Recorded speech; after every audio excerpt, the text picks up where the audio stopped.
पांचवां बाब लुडविकुस वाइवस। निशात जदीदा में इंसान से ताल्लुक़ रखने वाली हर बात की निस्बत जिस कदर दिलचस्पी पैदा हो गई थी, उसका लाजमी नतीजा था कि मज़ाहिर नफसी का इल्मी मुताला चाहिए। अगरचे नफसियाती अगराज और नफसियाती तोजीहात तमाम मज़कूरा बाला मुफक्करीन के ख़यालात का जुज़्व अहम हैं, ताहम दूर रस फ़लसफ़ियाना मसाइल से अलहदा उसकी कोई मुस्तकिल हैसियत कायम नहीं हुई थी। इलावा अज़ीं उस ज़माने में नफसियाती मुताला महज नज़री था। अगर कोई शख्स उस ज़माने की खालिस नफसियात का नुमाइंदा शुमार हो सकता है तो वो लुडविकुस वाइवस है, जो हस्पानिया का बाशिंदा था। वो एक खामोश तालिब इल्म, एक सरगर्म उनसी और एरास्मस साकिन रोटरडैम का दोस्त और पैरो था। नफसियात और दरसियात में उसकी खास अहमियत है। वो 1492 ईस्वी में वेलेंसिया में पैदा हुआ, पेरिस में तालीम पाई और तादमे मर्ग 1540 ईस्वी तक ब्रूक्स में रहा। कुछ अरसे तक वो हेनरी हश्तम शाह इंग्लिस्तान की लड़की का अतालीक रहा, लेकिन तलाक के झगड़े की वजह से अंग्रेजी दरबार से उसके ताल्लुकात मुनक़ता हो गए।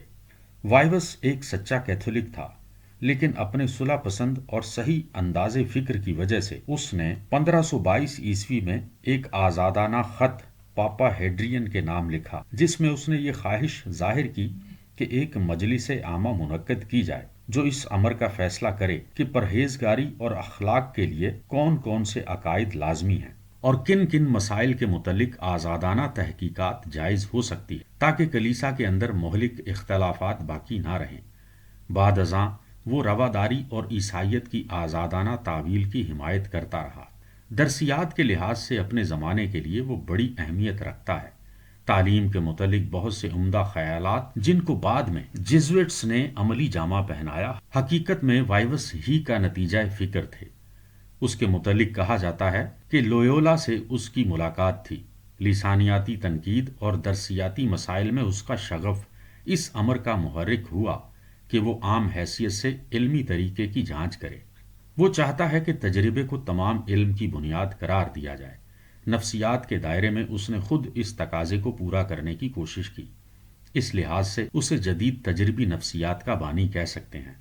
अपने दीगर मासरीन की तरह वो ज़माना कदीम के कसीर मवादे इल्मी से फ़ायदा उठाता है, लेकिन अपने तजर्बे से हर बात की तस्दीक करना चाहता है। उसकी किताब डी एनिमा एक्ट वीटा ब्रुक 1538 ईस्वी में बहुत से तिबाजाद ख्यालात पाए जाते हैं। ज़हनी मज़ाहिर ख़ुसूसन जज्बात के मुतल्लिक उसका बयान अब भी मुफीद है। उसकी किताब ने 16वीं-17वीं सदी के नफसियाती मसाइल पर बहुत बड़ा असर डाला। वाइवस का तजरबी नुक्ता नज़र उसकी किताब डी एनिमा के जुज़्व अव्वल के उस हिस्से से ख़ास तौर पर वाज़े होता है जिसका उन्वान है रूह क्या शय है। उन मुश्किलात की तरफ तवज्जो दिलाने के बाद जो इस सवाल के जवाब में पेश आती हैं, वो कहता है कि हकीकत में हमारा मंशा इस सवाल से ये नहीं होता कि रूह है क्या, बल्कि हम ये जानना चाहते हैं कि उसकी फ़ेलियत क्या है। और ये जो कहा गया है कि अपने नफस का इल्म हासिल करो, इससे मुराद माहियत रूह नहीं बल्कि वज़ाइफ़े रूह का इल्म है। इसलिए यहाँ निहायत तयक्कुन से इस इद्दा को पेश किया है कि इल्म का ताल्लुक सिर्फ मज़ाहिर नफस से है और माहियत रूह के मुतल्लिक ज़नी नज़रियात से उसे सरोकार नहीं। वाइवस ने हर जगह इस नुक्ता नज़र को अपनाया है और इस अंदाज़े बयान में महज इजहार कैफियत होता है। वाइवस ने हर जगह इस नुक्ता नज़र को निभाया है और इस अंदाज़े बयान में महज इजहार कैफियत होता है। उसमें इस ठोकर से बचना दुश्वार था कि बहुत सी बातें जिनको वो तजर्बे की बिना पर साबित शुदा समझता था, बाद की तनकीद ने उसे गलत साबित किया।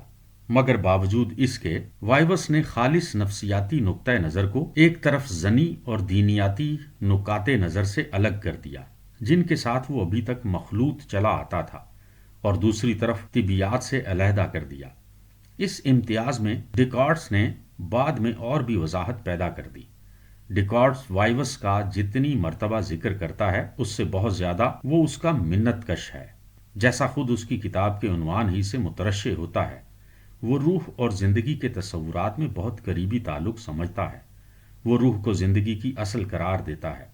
न सिर्फ शऊरी बल्कि तमाम उज़वी जिंदगी वो मज़ाहिर हयात की अदना सूरतों को आला सूरतों की बुनियाद समझता है।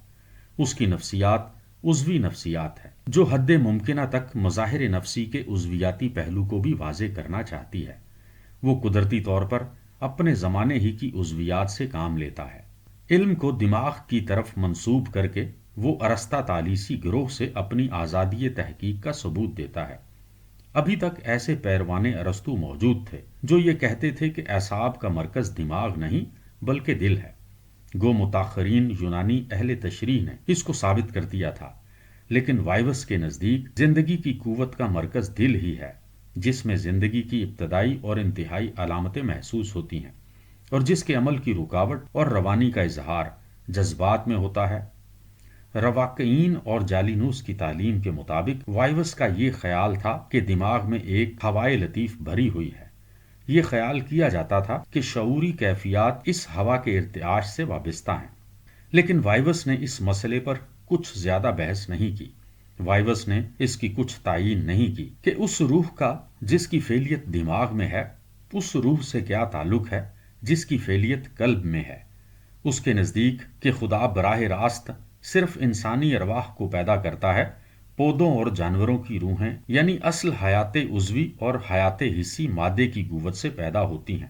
روح انسانی کے خیالات اور تمنائیں محدودیت اور عالم حواس میں تسکین نہیں پاتی، بلکہ ایک لامحدود معروض تلاش کرتی ہیں۔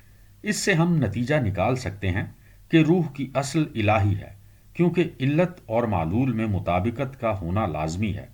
یہاں پر وائوس ایک پکا روحی معلوم ہوتا ہے۔ اس کے مذہبی مفروضات سے لازماً یہی توقع ہو سکتی تھی۔ اس نقطے کے متعلق بھی وہ متاخرین کے لیے بڑے وزنی مسائل چھوڑ گیا۔ اس کی نفسیات محض مظاہر ذہنی کے بیان تک محدود ہے۔ اس میکانکی اصول کا دریافت کرنا بعد کی تحقیقات کے لیے محفوظ رہا، جس کے ذریعے سے ایک مظہر سے دوسرے مظہر کی طرف عبور کر سکتے ہیں۔ 5واں باب ختم ہوا۔